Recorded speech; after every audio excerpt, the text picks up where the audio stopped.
everyone, we're going to do multiplying fractions. We did finally complete adding and subtracting fractions, which did include a common denominator. So we're going to go into multiplying fractions now. So for example, if I have 15, a whole number, 15, and I'm multiplying it times 1/3. Okay? Instead of finding a common denominator, whenever you have a whole number, you can automatically know because of a whole number, it's always over 1, meaning 1 goes into 15 whole times. Okay? Now, what you need to do is simply multiply across. Okay? Now, if you multiply across, our answer will be 15 over 3. Then you will have to simplify the fraction. How many times does 3 go into 15? Well, it goes in 5 whole times, leaving your answer 5.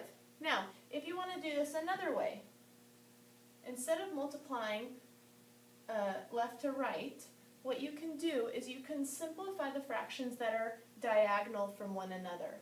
So if I can show you that, let's erase these. So it's the 1 and the 1, which cannot be simplified because you cannot get lower than that, or the 3 and the 15. Okay? So can 3 and 15 be reduced? Well, yes, they can. 3 can go into 3 one time.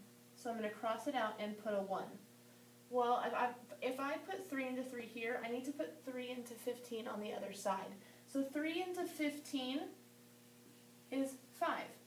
So now, if I rewrite my fractions, because this is kind of messy, I have 5 over 1 times 1 over 1.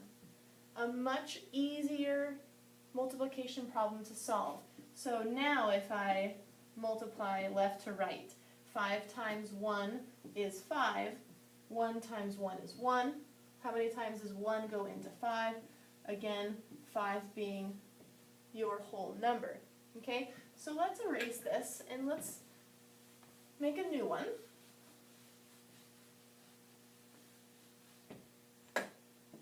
Okay, so let's do another whole number. So let's do 12 times 3/4. Okay, now we know that 12 is always going to be on top of the number 1 because 12 is a whole number. Well, instead of having to multiply these large numbers and then simplifying it in the end, I'm going to do this simplifying first.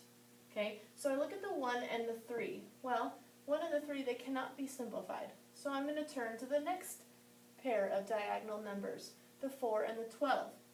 4 can go into 4 one time. Oops, excuse me. And 4 can go into 12 3 times. Now I'm going to rewrite my problem. 3 over 1 times 3 over 1.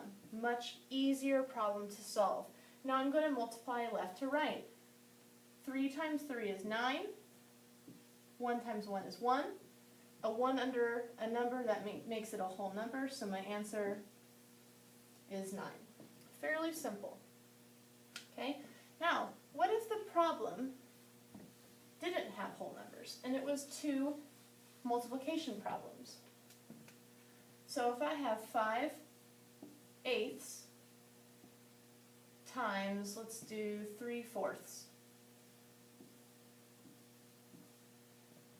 Okay?